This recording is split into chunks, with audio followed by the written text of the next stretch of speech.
Good evening, everybody, and welcome to the Professional Development Seminar on Academic Mentoring. This is Paula Chenoweth, and with me I have Professor Ellen Grant and Dr. Tim Harlan. I'd like to hand over presenter rights to you, Dr. Harlan, so you can set up your presentation. And while you do that, I'd like to provide everybody with an introduction. Just some logistics for the webinar. While the entire audience is in listen-only mode, you do have the ability to ask questions throughout the presentation simply by typing in the chat box. I'll be facilitating those questions and sharing them with Dr. Harlan as we go through the presentation. So let me go ahead and introduce you to Dr. Harlan. Dr. Harlan, if you want to click on your PowerPoint presentation at the bottom there. There you go. And then in slide show. Perfect. Okay, Dr. Tim Harlan earned a bachelor's in psychology and social welfare and corrections from California State University at Chico in California. He then earned his MA in counseling from University of San Francisco. After starting a private practice, he earned his PhD in clinical psychology from the American School of Professional Psychology, also in San Francisco. Dr. Harlan has over 30 years of experience providing therapy to individuals, families, children, and couples in the areas of grief, depression, anxiety, stress, PTSD, substance abuse, ADHD, and more. His continuing education certifications include areas in the biology of psychological disorders, psychopharmacology, neurobiology of mood disorders, attachment theory, autism, borderline personality disorder, and family therapy. He participated in several professional affiliations, some of which include the American Psychotherapy Association, American Association of Christian Therapists, and the American College of Forensic Examiners. Dr. Harlan worked with Dr. Lawrence Greenberg, who is the author of The Test of Variables of Attention, to further his understanding of attention disorders. Currently, Dr. Harlan is a professional life coach, a graduate professor, and a supervisor at People City Mission. So Dr. Harlan, welcome to our webinar this evening, and I'm going to turn the presentation over to you. Well, thank you, Paula. I really appreciate that, and thank you all for having me here at this webinar. I look forward to sharing some information that will provide some knowledge about mentorship and hopefully provide some knowledge just about us and our journey and what we really want out of life and how we go about getting it and if we need any extra encouragement or help along the way. So let's see. So in the short time we're going to be talking, we're going to take a look at the process of being a human being, what that actually means, types of mentoring and mentors and the process of that. And we're going to take a look at the role of the mentor, which is gives us an edge, an advantage, accountability, holds us accountable. The role of the protege, which is actually to stretch themselves, to learn, to integrate, to put out the effort, to get them where they want to go. It's a real commitment, and it involves areas in our life that, well, for most of our life we struggle with, and that's the areas of just being able to focus and discipline and narrowing down what we really want and really how to get there. And sometimes that sounds simple, but it's not always that simple. Okay, then we'll look at qualities of a mentor. What makes a great mentor? And that's sort of an important thing, because when you're out there looking around, you're asking someone in your life to partnership with you.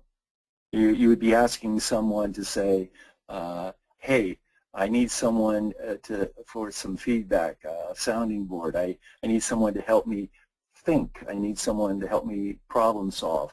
There's areas in my life I get stuck and I get blocked. I get blocks. And it doesn't matter who you are, whether you're a teacher, administrator, therapist, a student, you know, a parent, a friend, a child. It doesn't matter who you are. We all have areas of our life where we're blinded to, and we have areas in our life that interfere with movement, that interfere with getting our needs met, or the steps of moving into a higher education, or making the choices in our life that's going to benefit us. And so I want to go over some of these topics and try to add some insight into that. Okay. Now, one of the things a long time ago that I realized that for going on a journey, an academic journey, a personal journey, there's some prerequisites here, okay? And the prerequisites for helping or mentoring is being the kind of role model, or see, the thing is, all of us, whether we know it or not, are all mentors to someone, to some person in our life, because people are looking at us, okay? Everybody is always looking at you. And you can look around right now in your home and in your relationships, and you'll see that you're a role model, whether it's for your children, for being a child to your parents, to your friends. And so we're going to have an impact on people. So what I like to think of is, how can, you know, we're human beings, but we're a human being. So it's a process of becoming. And the idea of higher education, the idea of asking someone into your life, is about helping you to become the best person that you can be. And that's sort of difficult, because a lot of times people put up their defenses, and people really worry about what other people think of them. And we get caught up in, you know, trying to protect ourselves. And that's where that struggle comes between our ego and our true self. You know, our ego is always trying to protect ourselves. It's always got more invested. We're always better. And I can tell you, the older I get, the better I used to be. You know, and that's sort of a joke with people growing older. It's like, you know, when I was younger, I was so good in sports. And when I was younger, I could do this and I could do that. Well, you know, we just don't like being inadequate. And so, but the irony of that is that everything around us is geared around dissatisfaction and us not living up to cultural and economic and educational standards.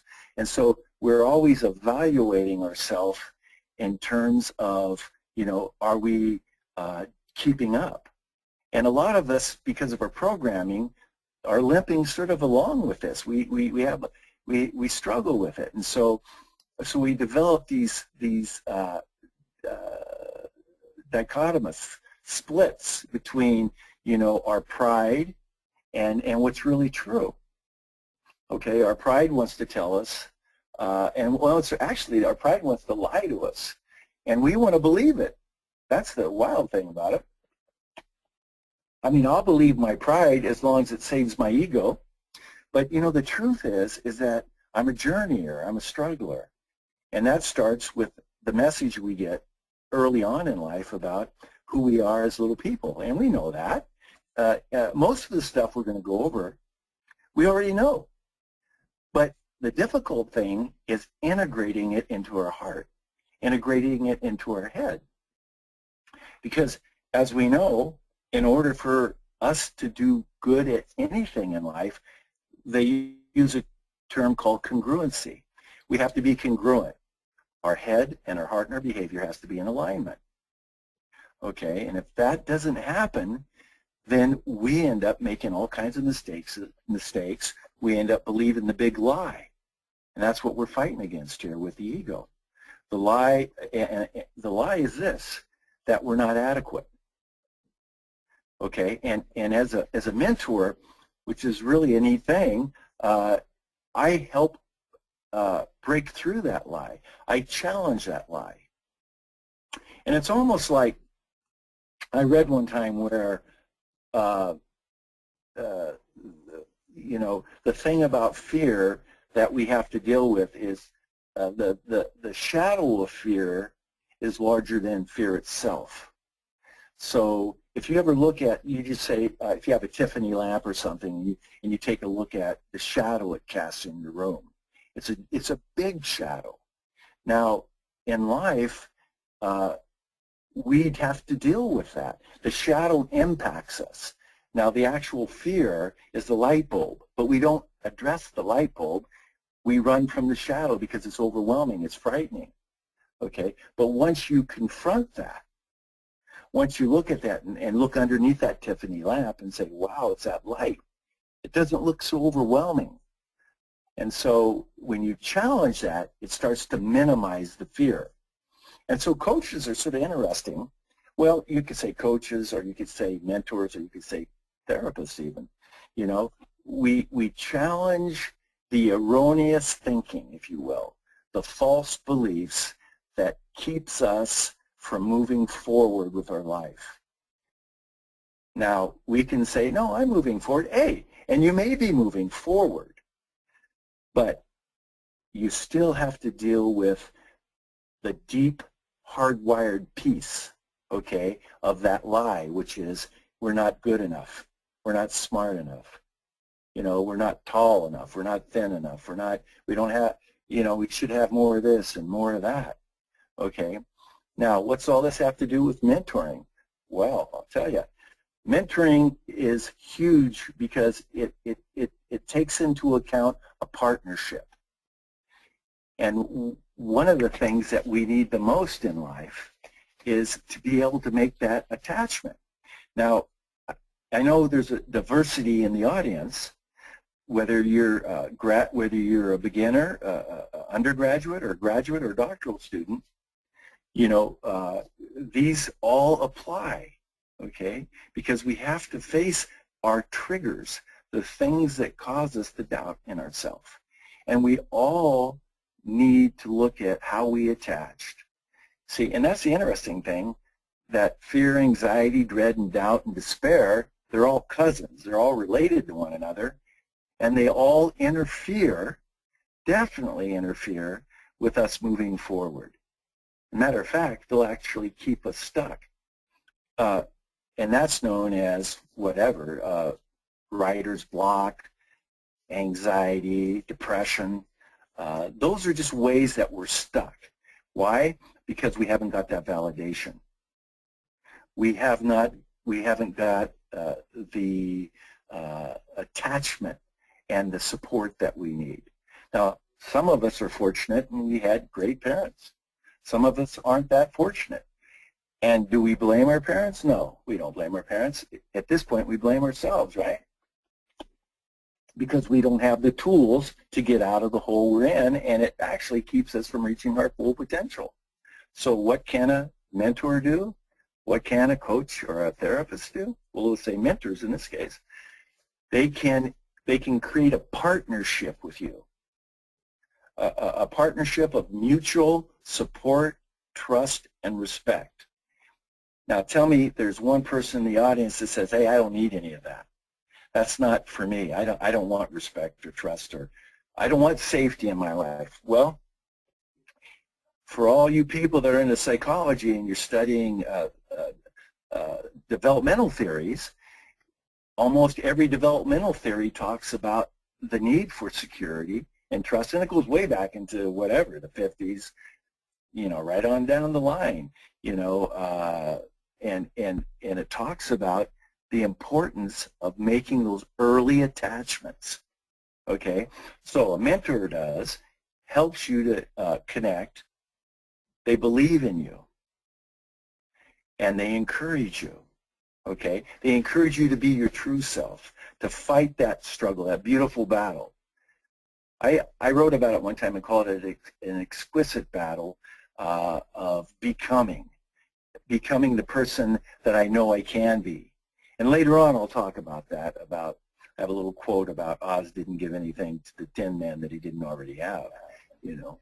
So we look at these kind of things in our life and we say, okay, so I have to take responsibility. Who's going to hold me accountable? Well, your mentor could help you with that. And the mentor is a role model as well. So, and as a protege, and as a pursuer of higher education, and because you're probably more in tune than a good percentage of the people on the planet, because you do pursue your desires and goals, and you're trying to get there, you're going to be aware of whether or not this person is real and authentic. So that's going to be another really big thing for the mentor as well as protege. We have to be real with one another. We have to be authentic. We have to be a little bit vulnerable. Okay. Dr. Harlan? Yes. I do have a question. I don't mean to interrupt, but I do have a question here for you from Jean Hartman. Do you believe in mentors for life or different mentors at different life stages? Well, depending on the kind of relationship that you're building with your mentor, you know, actually it could be all of that, depending on the quality and the depth and the partnership and the connection.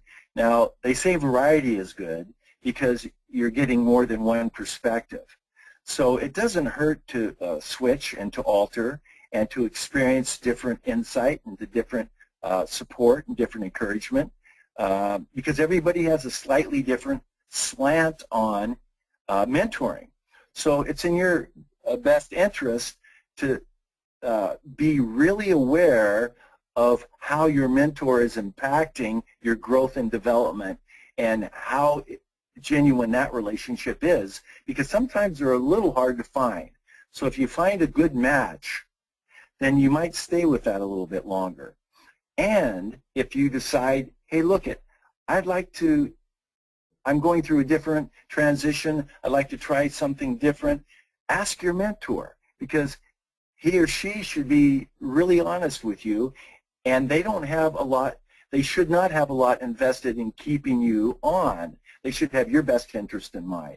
So you should get some honest and genuine feedback on what would be best for you at that particular transition in your life. Thank you, Dr. Harlan. Jean says thank you, and Marilyn shares that was a nice question. I was thinking the same thing. Good. And Selma, you also are stating that is really an amazing metaphor. I'm sorry you shared that a little bit ago, so maybe you could type me a message as to what metaphor to which you're referring. Okay, thank you, Dr. Harlan. Please proceed. Okay, yeah. So, yeah, and thank you for your questions. I love that because it keeps me on my toes and helps me to think some things out, and that's what it's all about, see? So right there is it's a little snippet of a mentorship, because those are the kind of questions you would ask a mentor like myself or somebody else.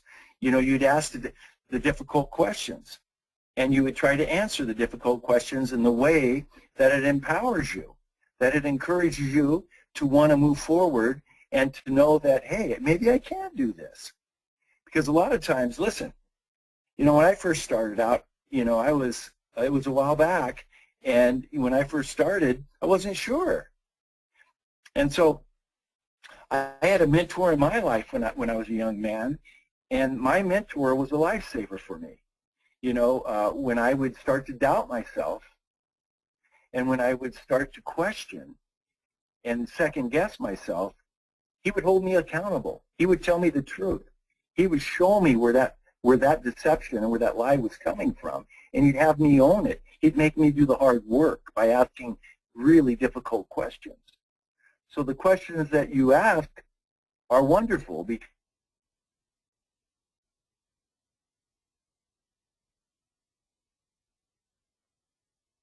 Did we lose you, Dr. Harlan?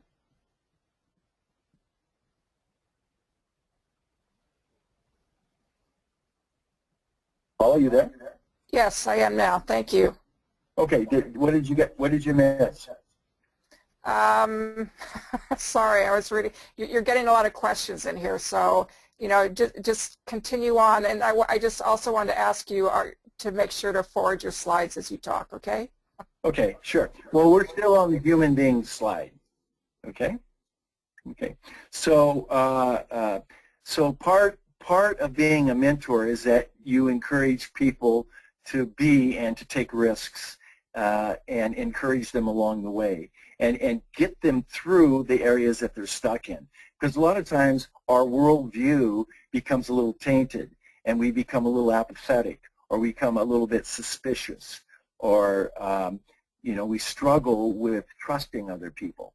So to get to that side where we can be vulnerable but yet direct and secure is going to be really important to continue your process of learning and educating oneself and reaching the goals that you want. So the bottom line is the more real we are, the more authentic we are, okay, the more it clears up where we need to go. It's not diffuse. You get clarity, and that's what we need. We need clarity in our life, okay? And a mentor will help you to get that kind of clarity, okay?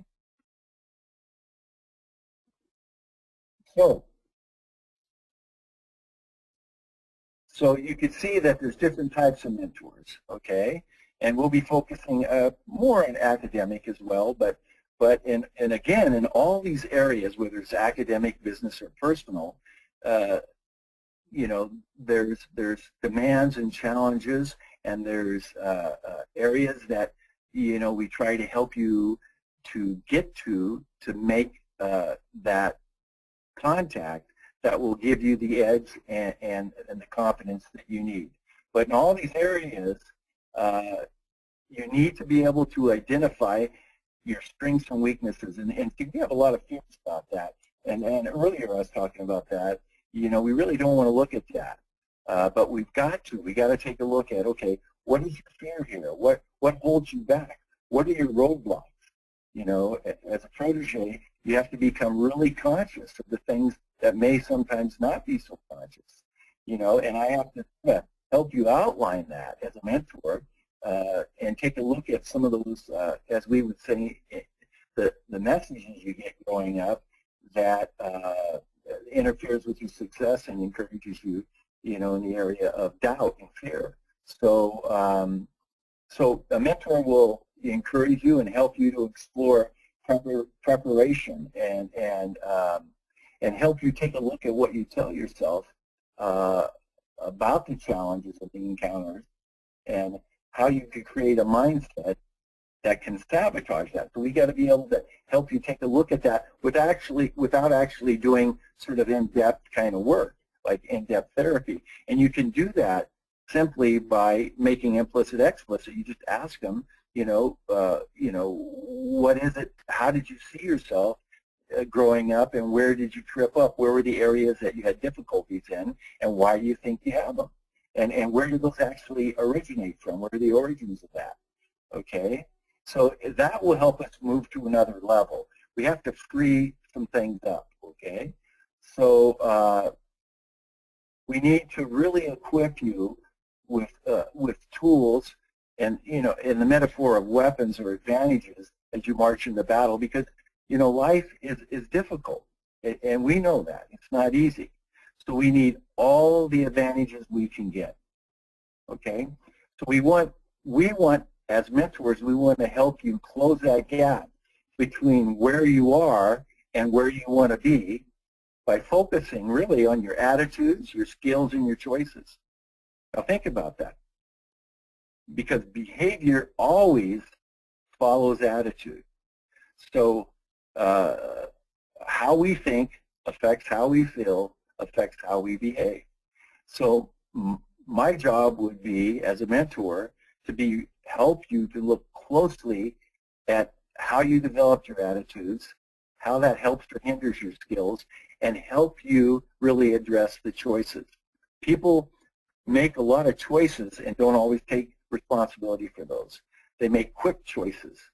And a mentor is one of his very most important things is to hold people accountable, to be honest and hold people accountable for the choices they make. Because whether they're large or small choices, they have tremendous long-range consequences, and they determine the outcomes of your success. So we're going to hold you accountable and responsible and help you problem solve. And that's going to be an extremely important aspect of what a mentor does. Okay? So I've always had this thought and this concept in my mind, and some people get it, some people don't, but I tell people, don't avoid conflict or anxiety-free life. Don't avoid it. Within that struggle creates meaning and purpose. A lot of people will go into a mentor's relationship, or they'll be protégés, or they'll go into coaching or therapy, and they just want everything to be taken away. They want something to resolve that immediate dilemma. Well, we can't forget that dilemmas are messages, just like pain are messages to our body that something's not right. So if I shove down a lot of anti-inflammatories, a lot of pain medication to avoid the pain, then I never know what exactly is wrong. Okay? So and that's what people do with fear and anxiety and dread and doubt. They want to avoid it. So I say, don't avoid anxiety-free living, embrace it. You know, let that struggle create meaning and purpose in your life, because it will direct you. It will speak to you, okay? So one of the things that I do is just help people to really get comfortable without, you know, you could go to extremes with that and say, well, I guess what are my, you know, panic attacks and this, that, and the other really saying to me? Well, actually, they're saying a lot, but that's not within the context of addressing mentors. But we have to be reasonable about it and say that all behavior serves a purpose. And that's gigantic. That's huge. So you look at it and say, what behavior, what purpose does my behavior serve, and what does that mean about me, and what do I need to do? And these are the kind of questions, as a mentor, we've got to be very consistent and firm with. And it's not always easy to do, because people, it brings up a lot of uncomfortable stuff. But as a protege, you have to be willing to challenge that. You have to be willing to look at that. Okay? Dr. Harlan? Yes. Hi, I'm getting quite a few questions in here. I hate to interrupt you because I do want to stay within our time, but let me have you answer a couple of these. How can you maintain or establish a mentor in life if those who you perceive to be a mentor to yourself runs the opposite direction when you reach out in need of assistance? Well, that's a great question, and it's very straightforward. If somebody's running away from you, they don't have your best interest in mind. And we could probably analyze that for the rest of the seminar and figure out why, but as I said, all behavior serves a purpose. So if somebody's running away from us, they really don't have our best interest in mind. And it could be something within them that they're frightened, that frightens them. When we reach out to people to mentor us, that puts responsibility and expectations on them. And if they have a script that says that they're not adequate, or they're not capable, or they don't have anything worth saying. Now, if you're if you're unfortunate, well, I could say I'm the last born. Let's put it that way. So growing up, last borns didn't have a lot to say in the family meeting because they were the last born. So somewhere in my journey, I think it's sort of ironic that I became a therapist and a coach and a leader and a this and a that and the other, because somebody is going to listen to me, okay? And eventually that's how I dealt with that message that what I had to say wasn't important. So we do not know what's going on with the other person, so you don't want to personalize that. What that will tell you is that, hey, maybe I need to look in another area for a mentor that is attentive, because you want a mentor that puts energy and takes time and puts a lot of effort into listening and understanding you. You want somebody that's going to be there, that's going to be a great role model, that's not afraid of their vulnerability. You don't want somebody that doubts themselves, because a mentor or a teacher will only take you as far as they have taken themselves, and then we're at a dead end. So we need to invite people in our life that are passionate, that are excited about learning, that aren't afraid to be wrong, that aren't afraid to look at their vulnerabilities. So you have to maybe search a little harder, or maybe watch the kind of picks that we pull in, which will bring up a whole nother concept about how we invite people in our life that aren't good for us, and that's a whole nother topic. So pay attention to that. Thank you, Dr. Harlan. You know, as I'm reading these questions, I think a lot of these will be answered as, you know, you move on with your presentation, so I'm going to hold off on some of these other ones. Okay. So, yeah, so let's go to the next one. Okay, so again, we have, you know, there's many different types, okay, like I said, academic, business, and personal mentoring, but for the purpose of this webinar, we'll probably just focus on academics. But you remember, they're all three so intricately related, because they're going to take vulnerability. It's going to take the mentor being able to really understanding his weaknesses and strengths as well, and what he can offer somebody, and being very honest about that. Okay. So that's going to be an important piece. Okay, so let's take a look at the role of the mentor in the academic setting. Okay, so one of the things that we want to do is that we want to be able to really encourage you and boost your ability to make decisions. So where two people agree, good things happen. And where two people don't agree, then you create an environment of problem solving. So it's a win-win situation. So the role of the mentor in an academic situation is to challenge that person and say to them, okay, yes, it looks like you're having a difficult area here. Why do you think? What's going on for you? What is it that you're struggling with? And you can really break that down to a workable concept, you know, and it usually breaks down to, you know, study habits, social life, lack of discipline, you know, I don't want to say video games, but it's tempting. But you could say all kinds of things that interfere with our ability to be motivated. Drugs and alcohol, there's so many things, relationships that where you're hurting, or you're either in love, or you're either dealing with rejection. Emotions will tear up motivation, one extreme or the other. So there's a lot of different things you could talk to with your mentor. The mentor is there for you. He's there to support you and listen to you and not judge you. And he leads by example. He shows you. You look at his life. I've always told people, if you want to know anything about me, ask my kids or my wife. You know, and I know it sounds like I'm going into a joke, but I'm not. You know, if you want to know something about me, ask them, because they're the ones that will tell you whether or not this guy is for real or not, or, you know, and if he's really there. So the idea for a good role model, a good mentor in academics is you got to put the effort out. You got to put the time. You've got to introduce new things. And promote questions that really challenge your protege in thinking. You challenge them. You get them turned on to learning. See, most people don't turn people on to learning.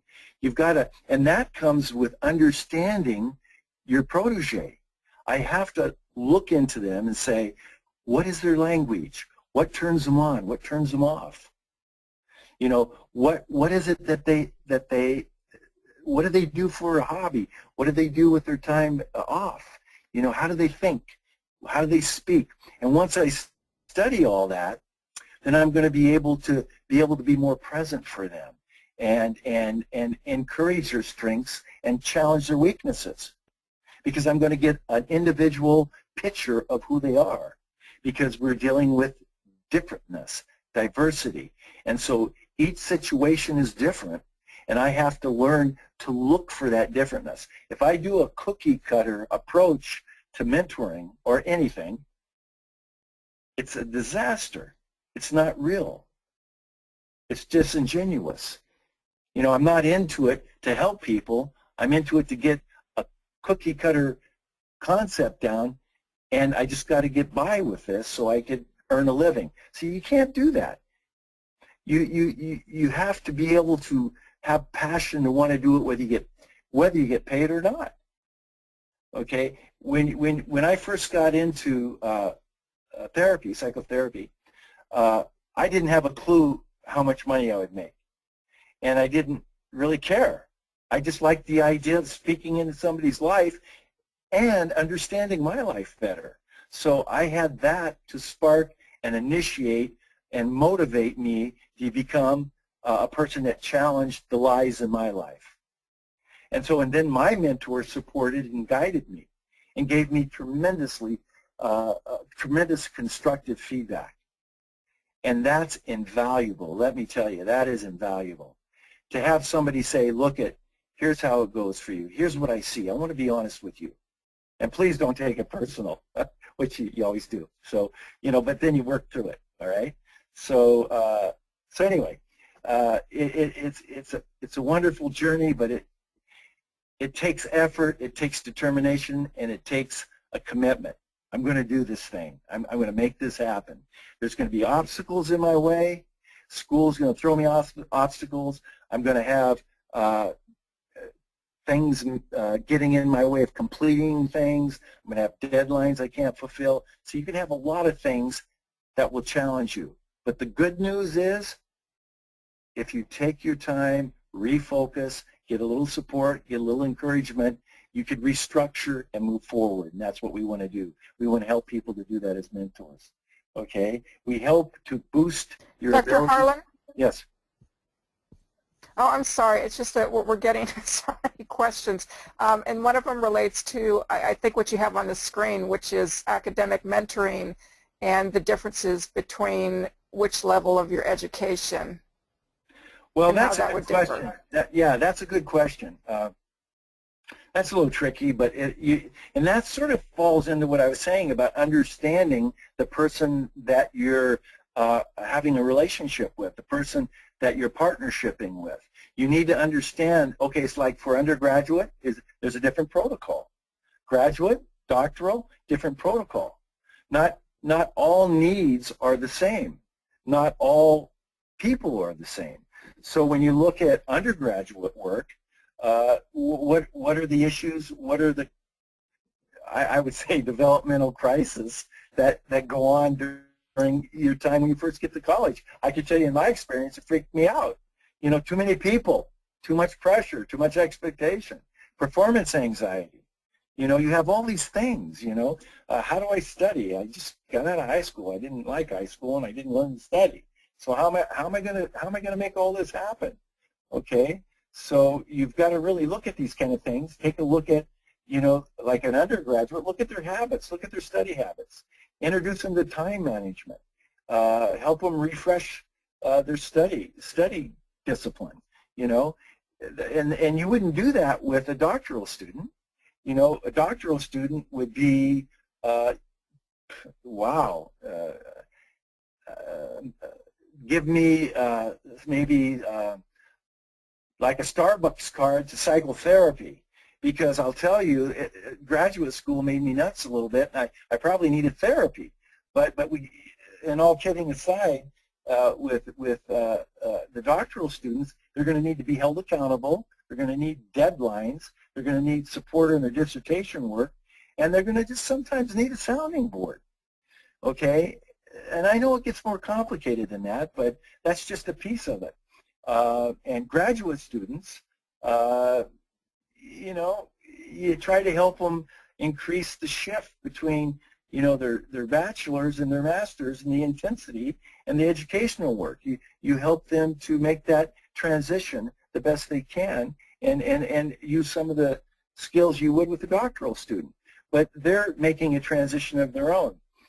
So every academic phase of our life is, like Erik Erikson once said, that there's a psychosocial developmental crisis that we have to get through.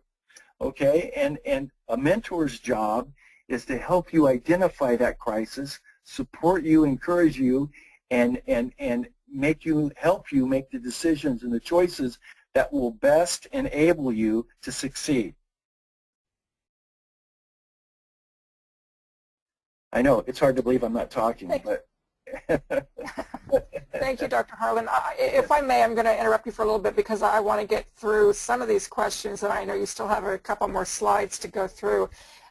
We have one good question here from Warren. What are some typical negative effects that you see regarding a mentor and or a person's development? Oh, yeah, well, I'm not going to talk about that. So, yeah, that's crazy. So, that's a good question, okay? You always want to remember that trust your instincts, and you'll know if it's a good match or not. And if you don't, you'll figure it out in a short time, okay? You don't want to be in a relationship with your mentor where you guys are becoming defensive with one another. If you're finding there's a defensiveness or you're not receptive to his leading, okay, because that's really important. If you're going to learn something from somebody, you're going to be open to their suggestions, okay? And if your mentor starts to become more of a control freak or more of a impatient or more just academic or more direct, and he's not putting himself into it, that's not going to be helpful. That's not going to open up it's not going to breed an environment of trust, and we need trust to be able to evolve, to get past the areas of our weaknesses. You know, it's like a kid, you know, if your father or mother's angry at you and they're trying to explain something to you, we're less likely to integrate that information because we're frightened or we're angry or we're resentful. So if you have a mentor that is selfish, if you have a mentor that is too directive or they don't listen and support enough, then it's not a good match. And that could be detrimental to your process. And I would recommend that you get out of that relationship and explore another one that would be more accepting, more caring, and more directive in a positive way. Okay? Thank you. I have another question here from Aaron. Do you feel that one individual can mentor another in all three areas, academic, business, and personal, or is it better to partner with different mentors in each area? You know, I like that question as well. You know, I doubt if I'll say I don't like a question, but here's how that works. You know, when I was in private practice, towards the end of my journey, they had a therapist for everybody, including the dog and the cat. Okay, and so you ended up having 6 or 7 therapists, and I see some benefit to that, but that was an interesting concept.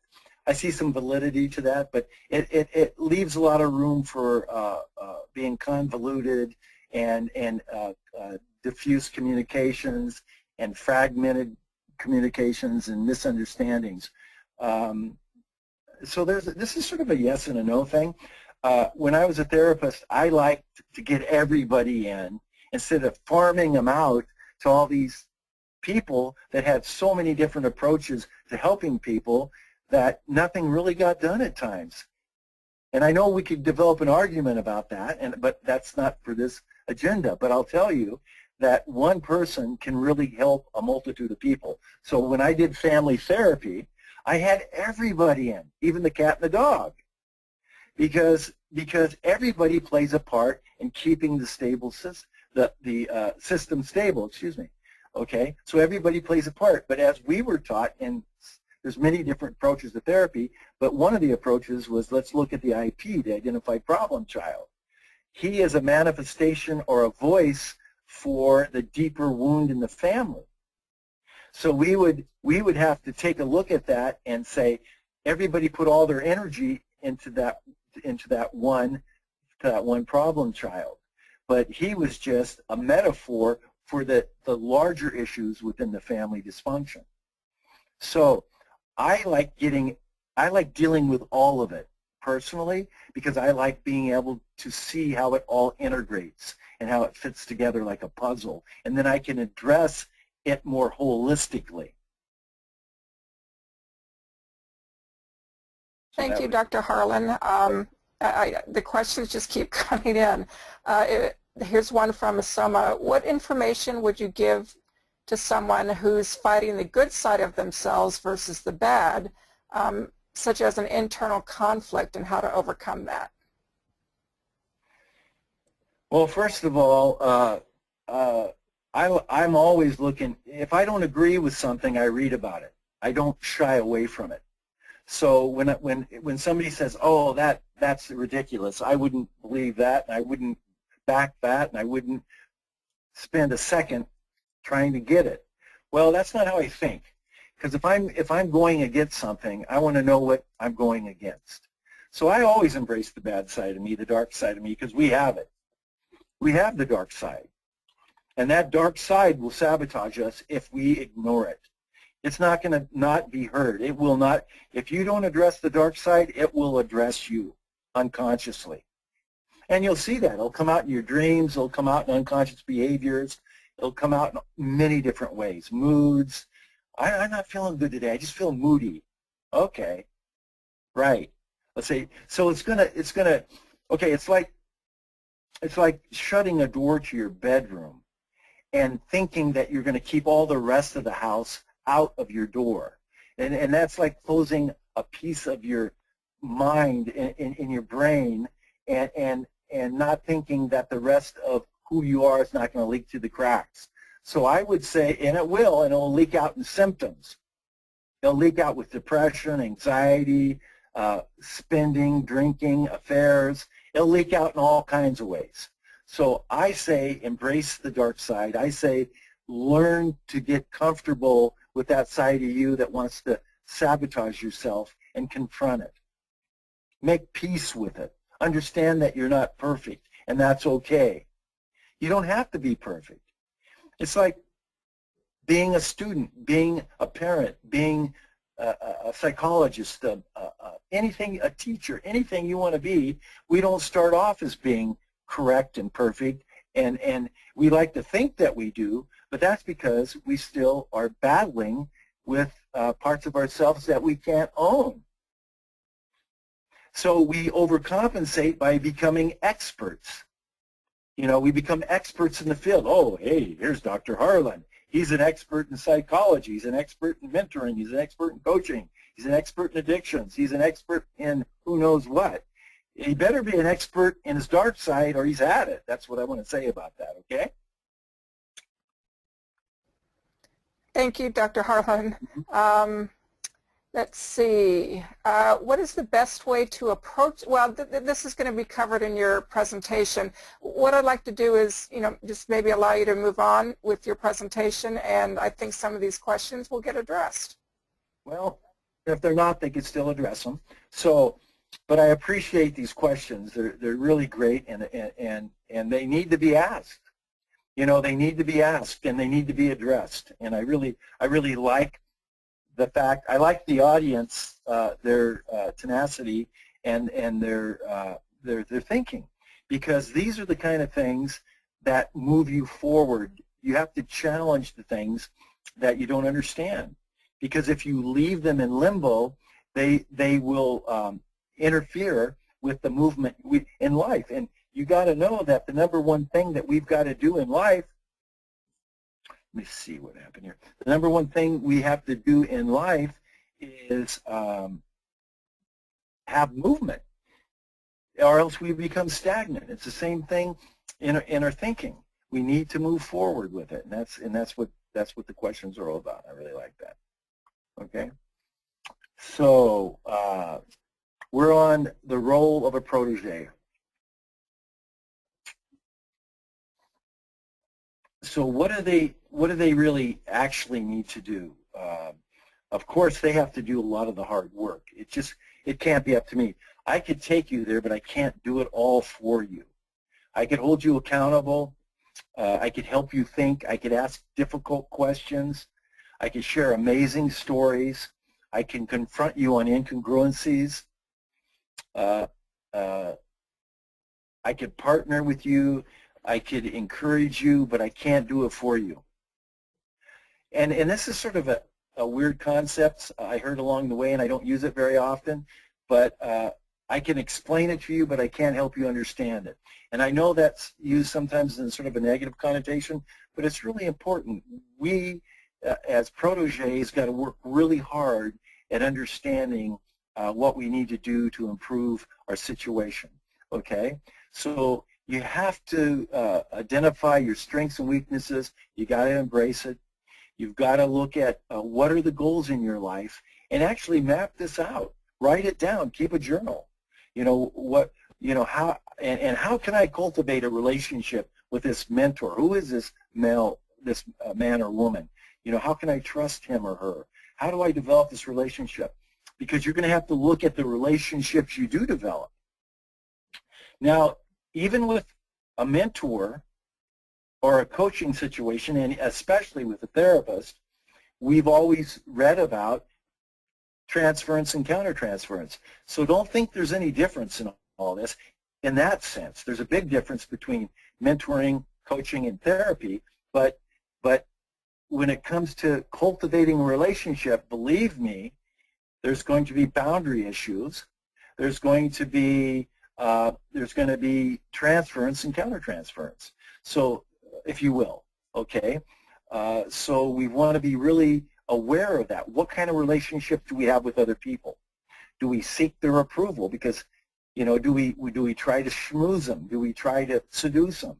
Do we try to control them? Are we afraid of them? Do we back away from them? Do we put masks on? So you got to ask yourself. So you have to really cultivate. If you're going to be really successful at being a protege, you've got to rip that mask off, and you've got to really look at, what's it going to take for you to develop a partnership and a relationship and keep it healthy. Because most of the time, people always end up sabotaging relationships because they don't know how to develop healthy ones. And that's a topic that I explore a lot when I do mentoring or coaching, and I did in therapy as well. Also, the mentor has to show, they have to put out energy, okay? They have to be enthusiastic. They have to want what I have to offer. And if they don't like what I have to offer something different and let's negotiate, which is a great thing to do, because then we're co-equals, you see. I'm not the professional. I'm not the expert. We're both experts. And that's the thing that we want to get across. We're both gifted and knowledgeable. We just need someone to help us get that extra edge. So I'll be, and you have to share that kind of information. You have to share some personal stuff. You got to remember, before you ask, okay, you want to really make sure that you're going to be able to take direction from somebody that is there to help you. Or otherwise, you're just going to be wasting your time. And I don't think we have that to waste, to be honest with you, especially if we're in a higher education learning environment and we have a life. So So we want to be looking for solutions, and we want guidance. The protege wants, guidance, concrete advice, but you should try to stay away from validation for your own ideas, okay? Even though your ideas may be great, if they are, then you really don't need a mentor. You should consider becoming one. So, and I don't say that in a negative way. I just say, and it's not that your ideas aren't welcome, it's just that you've got to be receptive to direction. And some people don't like that. So be really aware of that when you're going into asking for help in an area and being a protege and asking for mentorship. Because that could make or break things really quick. Okay?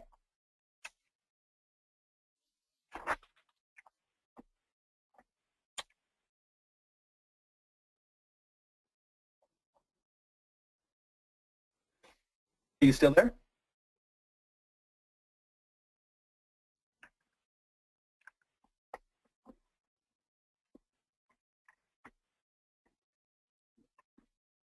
You still there? Yes, we can hear you. Would you like to take a couple questions, Dr. Harlan? Yeah. Have I been on all along because I couldn't hear you? Oh, yes, you've been on. I put myself on mute. Oh, okay. So that, any noise I make doesn't bother anybody. Here, let me ask you, here's a good, all of these are good questions. From Catherine, what is the best way to approach someone to become a possible mentor?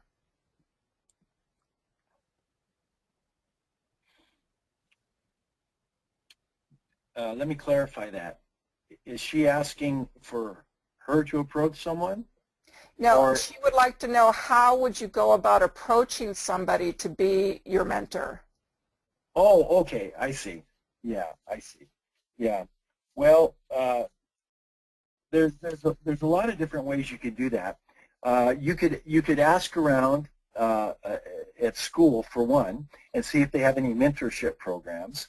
And sometimes they'll have people that will mentor other people in an academic environment, and that's a really good service that some schools provide. You could do sort of a internet search. I know that's a little tricky at times, but you could go to LinkedIn, for example, and search for somebody maybe from your alma mater, or somebody that you have ties with from college.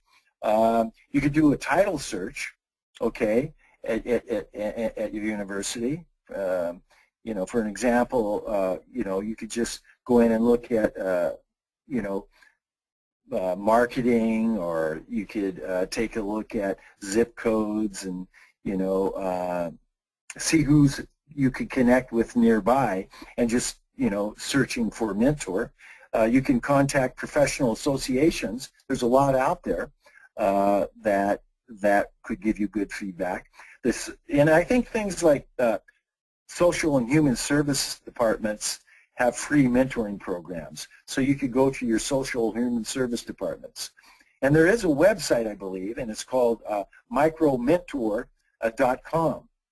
Micromentor.com, M-I-C-R-O-M-E-N-T-O-R. And that would help you to search and find somebody.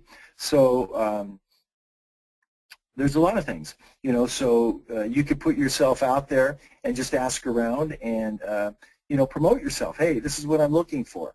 I'm looking for somebody that will be able to help me to go the next level, take the next step, to support me, to encourage me, to provide information and direction, that is qualified and skilled to do that. And then if you want to, what I used to tell people when I first started in my therapy practice, I said, look around for therapists. Talk to them on the phone. We'll wonder if they want to charge me to have me come in. I said, well, just hang up the phone. Find a person, anybody that called in to talk to me about what I do as a therapist, I would spend 15 to 20 minutes explaining to them how I think, my approach, what I do, what I don't do, and let them ask me questions to get to know me, and spend 20 minutes, you know, just brainstorming.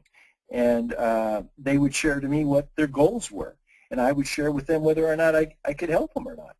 And a lot of people really like that. And it really helped to promote my business when I first started off. Okay. And that takes me into a question that falls along those lines from Laura. How early is too early to start seeking a mentor?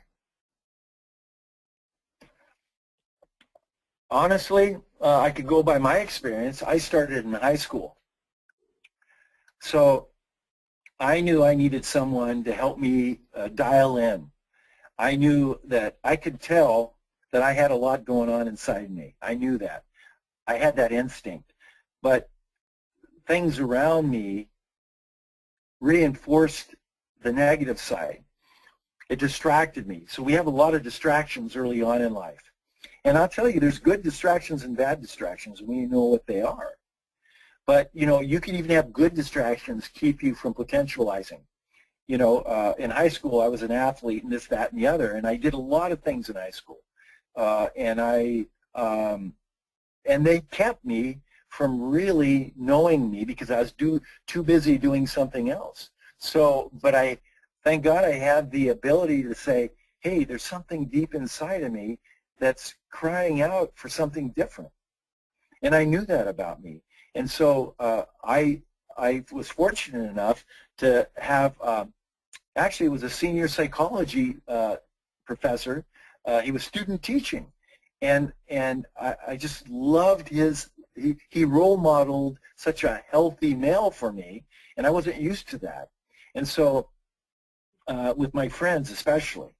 And so I reached out to him and asked him if he would be a mentor.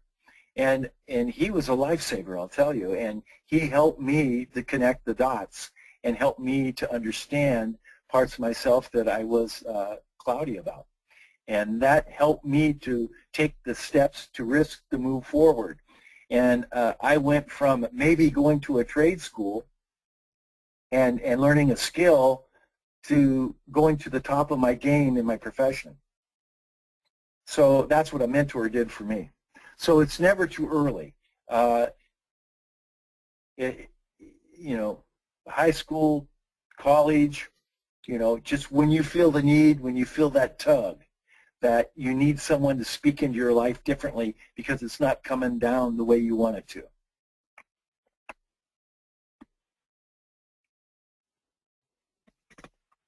Thank you, Dr. Harlan. How should a protege respond to negative remarks from a mentor? Some mentors use negative statements to have the protege prove them wrong.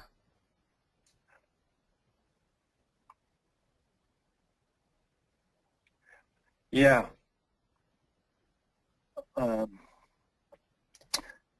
That's a little bit like tough love. Some people respond to that. Some people don't. I'll tell you what's always worked for me. I don't think people like playing games. I don't think people like having somebody criticize them or challenge them and they have to figure out some kind of motive for why that's happening. Now, sometimes that's helpful. I think that if your mentor is genuine and he cares and he's authentic with you, and you can see that in his actions and the way that he relates in his own life, then you're going to be more receptive to that. If he's somebody that you're not sure about, you can't quite figure him out, and you feel a little on edge with him or her, and you don't trust it, I don't think it's a good thing. And I think that I would want to empower you to speak up, stand up, speak up and talk out, which I read that book a long time ago. I loved it. Okay, so that's actually a book title. So I would want you to stand up, speak out, and talk back. I want to say, hey, you know, what you just said didn't set or resonate with me right, and I don't quite get where you're coming from. Can you explain to me what you're doing, because it doesn't feel good? Hold the mentor accountable. That's part of your growth. That's where you're developing courage. That's where you're developing strength. Just because they're your mentor doesn't mean that they know everything and that they have a right to be disrespectful. And another thing is, I always told my kids to respect adults, but at the same time, if they're harsh and being unreasonable with you, I want you to be able to have a voice, to stand up and to express yourself and let them know how you feel. I don't want you to be disrespectful, but I want you to be able to feel like you have a say-so. And just because it's an adult doesn't mean they can misuse their power. So whenever somebody's misusing their power, I would say stand up, speak out, and talk back and get clarity. Thank you, Dr. Harlan. I'm still getting a lot of questions, but I do want to give you, maybe for purposes of time, to just kind of quickly review the rest of your presentation, and then we can come back to questions. Okay. Thank you. So let's just finish up on the qualities of a mentor, okay? Again, we were talking about this. We want to be able to provide guidance and constructive feedback, of course. Constructive feedback is the key. So we've got to be able to come up with some formula that gives you insight into creating steps in your life that's going to make a difference. So we've got to be able to have constructive feedback for you. Okay? And you want to see us set and meet personal and professional goals ourselves, as well as you. So you look at our lives. What have we done in our life? Where have we gone in our life? And what kind of impact does that have on our life? Okay? We want to be able to have respect and value for opinions and efforts of others. So I don't care who it is. You know, and when I do in another part of my life, I work with some really harsh situations with addiction and substance abuse and physical abuse and this, that, and the other. And you might think that I wouldn't learn anything from that, from their behavior, their input to me, even when it's harsh or critical, as I'm helping or supervising supervisors, okay, or the guests or the patients. But I'll tell you that I have learned so much. I spent one night, I do a weekly meeting for about an hour, and I speak into about 150 men's life that have substance and addiction problems. And this is not AA. This is just under a supervisor at a place called People Cities Mission. And what I do is I listen to their feedback, and sometimes it's not always articulate. Sometimes it's not always kind. But one night I spent the whole time telling them what I learned from them and their feedback to me. And that just lit everybody up. And they loved it. You could see them beaming because I valued their opinions. And they're not used to having people value their opinions. So as a mentor, that's a really important thing to encourage people along the journey. Okay, the other one is I've got to continue to be enthusiastic in my field. You got to see me exploring, researching, reading, and you'll see that and how people sound and how people look and how people present themselves. One of the biggest views into whether they have enthusiasm or not is whether or not they look burnt out, or they talk about being burnt out, or they're tired, or they don't have as much creative thinking. So you want to make sure your mentor is enthusiastic and he demonstrates a positive approach to his practice, to his mentorship. So that's going to be really important, okay?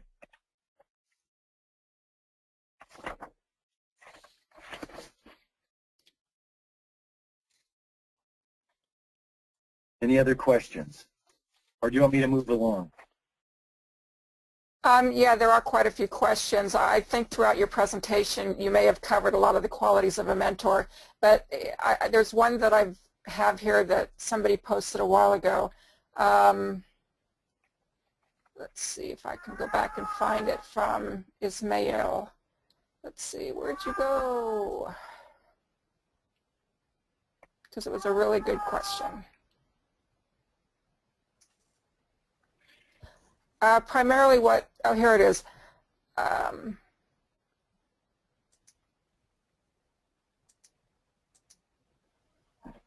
Okay, what happens if you have an amazing mentor, but you've now moved and live in a different city than they do? FaceTime, Skype, telephone, email. You can do all kinds of things. I mentor a lot of people over Skype all over the country, and or FaceTime. So and it works really well, by the way. So you know, if you've moved, now that's one option, okay, or there's an option of exploring the mentors in your area if you like face-to-face, okay, or maybe you could get a recommendation from somebody in your area that knows of good mentors, or again, you have the option of continuing your partnership online via Skype or FaceTime. See, the deal thank you. The deal with mentors is that it's like the deal with coaches and therapists. If I find or like a friend, if I find a good, healthy person in my life, I'm not going to be so quick to download them because they add to my life. They bring meaning and joy into my life, and they help me think. And I like hanging out with people that help me think. And there again, here I go with another philosophy, but I'll tell you, when I was younger, I always did things with people that were more skilled than me. So if I played basketball, I played with somebody that could outplay me. If I any sport, let's say, okay. If I hung out and philosophized, I always liked hanging out with people that knew more than me. Okay, so they're hard to find. So if I find a diamond in the rough, I'm going to hold on to them. That doesn't mean I can't develop other relationships, but I'm going to add that person to my list of people that have touched my life and my heart and speak into me. And I don't want to lose that relationship. But it doesn't mean I can't add more if that's the case and that's what you need. Thank you, Dr. Harlan. Another question, should individuals seek out mentors that match their cultural expectation or accept the challenge of working with someone from a different culture? Great question. Thanks, Eric. It's a great question. Well, again, it depends on the mentor's background and their experience with diversity. So if you have a mentor that is very diverse and that understands different cultures and has actually studied it, interacted with it, helped in other cultures, been involved in understanding and embracing other cultures, then they could be helpful. I believe that also that you want somebody that shares your values and your beliefs. You want somebody that understands your language, understands your culture. And I think I would go with that unless we have a very experienced mentor that really understands your background, your culture, and has embraced that. Because you're going to be missing something in the translation. And that's an important piece. The other night I was talking to a Hispanic gentleman, and his language was broken, and I had a hard time understanding him. And I spoke that night at we call it the Agape Cafe. It's really a cool place, and so we have all these men in there, and I'm bloviating and discussing and having all these great epiphanies, and so this gentleman raises his hand. I don't quite get him because I can't quite hear what he's trying to say, and I try to interact with him, and I do okay with him. And then later that night, after everything was shut down, everything was said and done, he came to me and spoke to me, and he tried to explain to me what I didn't get about him and his culture. And instead of getting defensive, I embraced that. And I said, you know, I tried to understand them, but even with that, it was a little difficult. So I said, I really understand that there's some language barriers here, and the way that I may see something may differ in the way that you see something, so we may or may not agree with that, and it may not help. So I really get that. So just keep me posted, and try to, if you want me to speak into your life, help me to understand what I'm missing. And if I could do that, I could be of help to him some more. If not, I'm no help to him. I need to refer him to somebody that speaks his language more fluently and understands him better than I did. Thank you, Dr. Harlan. Here's another good question. Do you recommend a particular structure for mentoring or an organic exchange within the partnership? Thanks. Yeah.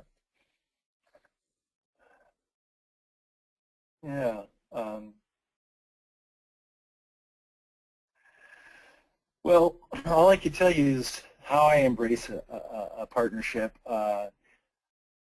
Organicity is all right. You know, it has its pros and cons, but there has to be an element of fluidity. There has to be an element of change and movement in a partnership. And it could be that I just don't understand the question as well, which would be what I addressed with the Hispanic man. But I will say this. I'm not really big on pat answers or concrete specificity that is frameworked in a way that we follow because it seems to be helpful to most people. I like trying to, I feel like I want to be, I don't know if I want to be Van Gogh, but I want to be somebody where I'm not maybe self-destructive and self-mutilating. But honestly, I want to be an artist. I want to be able to throw up the easel, the canvas, and get my oils and paints out, and I want to create something I want to help create something very beautiful, and something that has brilliance and color and is spectacular in a person's life. And if I could do that, being organic, I will. But I think being open to each person's differentness and each person's gift, or gifts, if you will, and helping orchestrate the understanding and the synthesis of that, the merging of all that is really important. And if you could do that organically, more power to you. I like doing it as I free fall. I'm more of fly by, well, I don't know if creatively flying by the seat of my pants by acutely being attuned to my mentor's needs, wants, and desires, and not selling him short because of my professional expertise and organic structure. I don't know if that made any sense, but anyway, that's sort of how I see it. It does. Thank you, Dr. Harlan. A lot of the questions are relating to how do I find a mentor, and I think that was the second to your last slide, that maybe you'd like to review that. Okay, again, I was talking about, you know, you could Google mentors, you know, identify what kind of mentor that you want, and I probably am being sort of vague in general, but I think it takes a lot of work. I think you have to go in and you have to look at professional associations of mentoring, and I gave you a site on that under micromentor.com. Networking with people, knowing people, asking them if they have mentors, you know, looking at, and you know, mentoring and coaching are similar, very similar. So, you know, you can look at who does that, and for example, if you wanted to, you could go on my website and it'll say www.drtimharlan.com, and you'll get a feel for what it looks like, and then you could go for mentoring or coaching and sort of see the layout there, or you could go on LinkedIn, you could go on Facebook, you could look under, if you have whatever device you have, whatever communication systems you have. You go on Safari or Google, and you could look under mentors, and they'll give you a whole list of mentors, what they do, and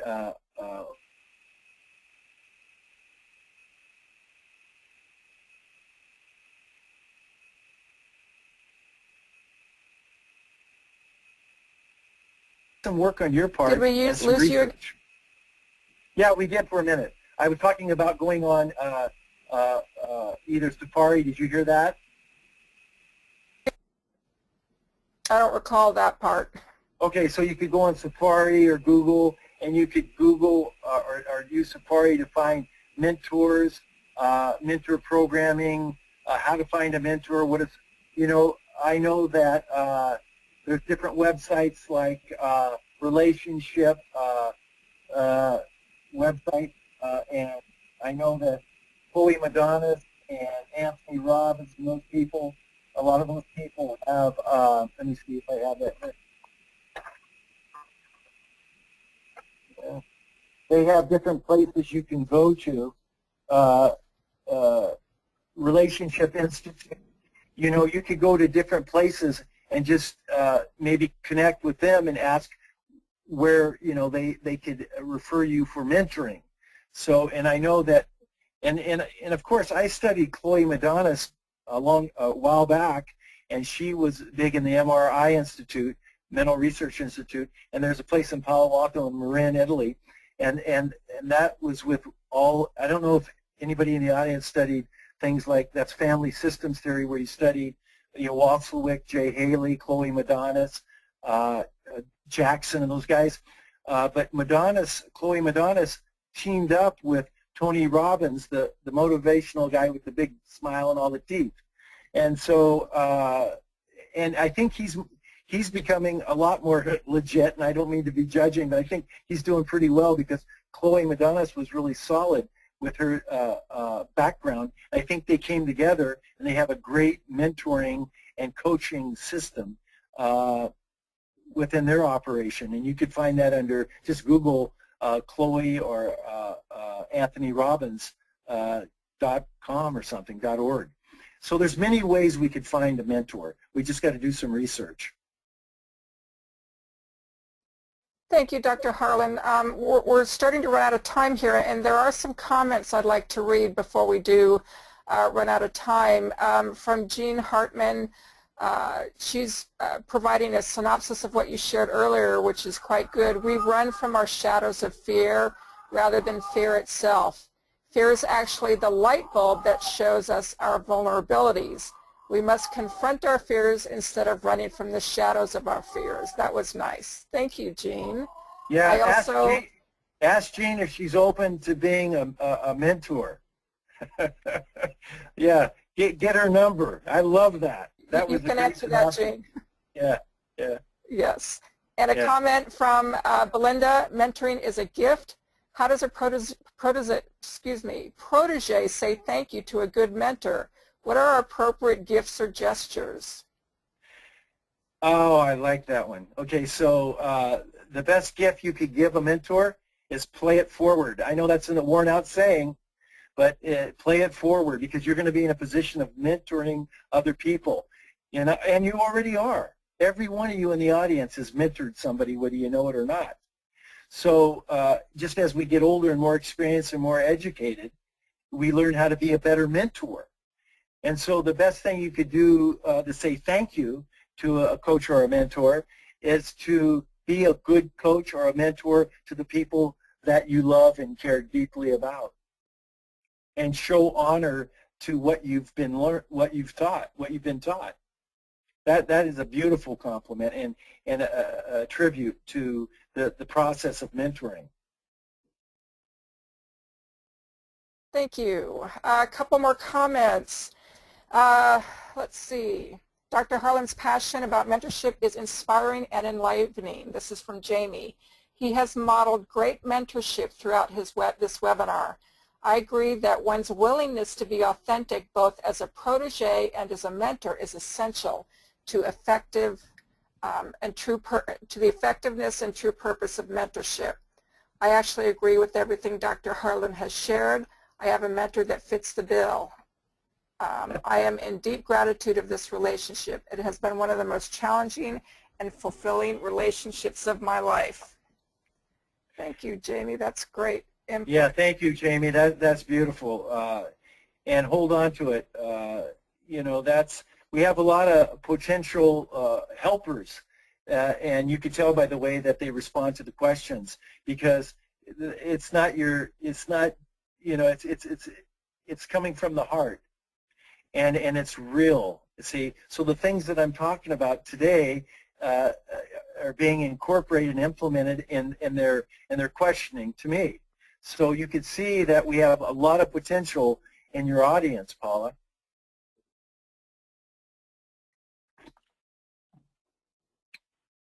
I agree. And here's another comment from Christopher. Mentoring is a truly humbling experience, and being able to help another achieve different levels in life is a breathtaking experience. I truly appreciated all that was discussed in this seminar. I have played sports throughout my life. Those coaches in my life were great mentors in molding me into the doctoral student I am today. That's great, Christopher. From Maryland, Dr. Harlan, I like your website. You stated earlier to ask people around you, and you modeled that on your website with sharing your family pictures and others you surround yourself with. Thanks for the great presentation. From Belinda, very nice job with this presentation, Dr. Harlan. We really appreciate you taking the time to share your experience and expertise. And yes, everybody will receive a copy of the webinar as well as the PowerPoint presentation. Great. So I know if you have some closing remarks, Dr. Harlan, now would be the time. Okay, well, I have a couple of thoughts, and I don't want to be redundant, but I try to hold myself to, you know, this higher accountability, because I am impacting, influencing people's lives, and I started that with my family, and my fruits and fruition of my hard work has paid off. And I don't want to get into the whole thing about bragging, but I'd love to, but we don't have time. But I love to see my challenging my children. They're older now, and they're doing really well, and I just love the fact that this stuff really pays off. And to be a good, to be a healthy, caring, vulnerable person takes work.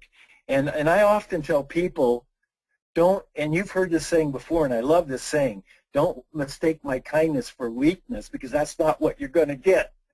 I love that.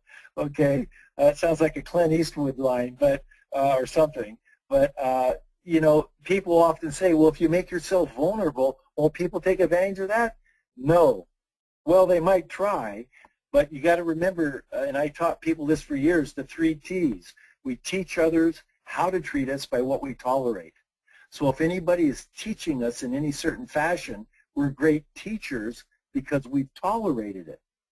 Okay, so we've got to be able to show people, you know, and set limits with people, but still be vulnerable and still be open. And so as a mentor, we've got to work on being amazing people as a student, as a child, as a father, as a mother, you know, whoever you are, wherever you're at, take responsibility and own your human being. You're in the process of becoming. Own it. You know, embrace it. Be proud of it. You know, show people around you that they were wrong. Show people around you that you can rise above the lie. Whatever that lie is, you know what it is. Rise above it by challenging your thinking, challenging the way it makes you feel, and changing that behavior. And in some other realm, they call that cognitive behavioral, but we won't go there. Okay, so as being an amazing mentor, we always want to be present, and we want to listen. And again, I reiterate, but we want to ask those awesome questions. We want to make sure they're questions that relate to the people that are sitting in front of us, that when they answer it, it's going to help them. Okay? I have to learn from you as well as you learn from me. We need to stay humble. We need to open up to one another and learn. Give positive feedback.